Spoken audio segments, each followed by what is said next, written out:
কোনো রকম বেসন ছাড়াই মাত্র 1 কাপ আটা দিয়ে তৈরি করে নিতে পারবেন মুচমুচে এই ধনিয়া পাতার পাকোড়া। হ্যালো এভরিওয়ান, আসসালামু আলাইকুম। আশা করি সবাই অনেক ভালো আছেন। তো চলে আসলাম নতুন আরেকটা রেসিপি নিয়ে। আমাদের আজকের রেসিপি ধনিয়া পাতার পাকোড়া।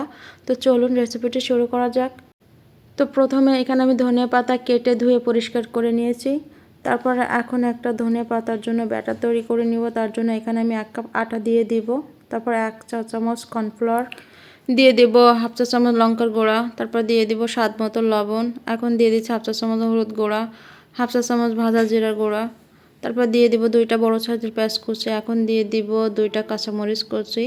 তারপরে অল্প একটু করে পানি দিয়ে ব্যাটারটা তৈরি করে নেব। এই ব্যাটারটা কিন্তু ঘন করে নিতে হবে, একদম পাতলা করা যাবে না। তারপর দিয়ে দেব এখন ধনিয়া পাতা।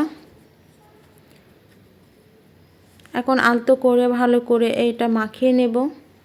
এই ধনিয়া পাতা পাকোড়াটা কিন্তু পেঁয়াজুর মতো করে ভেজে নেব আমি। এখানে কিন্তু ধনিয়া পাতাটা আমি আস্ত করে লম্বা লম্বা করে রেখে দিয়েছি। আপনারা চাইলে এখানে কুচি কুচি করে কেটেও কিন্তু এই পাকোড়াটা বানাতে পারেন। তো আমি এই ধনিয়া পাতা কিন্তু লম্বা করে কেটে এখানে পাকোড়াটা ভেজে নিচ্ছি। এখন আমি একটা কড়াই তেল ভালো করে গরম করে এখন এগুলো দিয়ে দিব। এখানে কিন্তু আমি পেঁয়াজুর মতো করে এগুলো ভেজে নেব। তো আমি এখানে সবগুলো পাকোড়া কিন্তু দিয়ে দিয়েছি।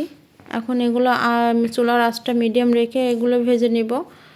বেশি হাইটে কিন্তু এগুলো ভাজা যাবে না, তাহলে কিন্তু ভিতরে কাঁচা থেকে যাবে আর বাইরে থেকে একদম পুড়ে যাবে। তো আমি কিন্তু চুলার আঁচটা একদম মিডিয়াম রেখে এগুলো ভেজে নিব।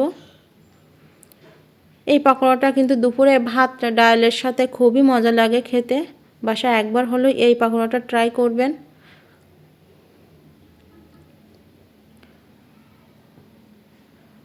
তো এখন আমি এগুলো উঠিয়ে নিব। কালারটা দেখুন একদম চেঞ্জ হয়ে গেছে। আমি এখন উঠিয়ে আপনাদের দেখাচ্ছি।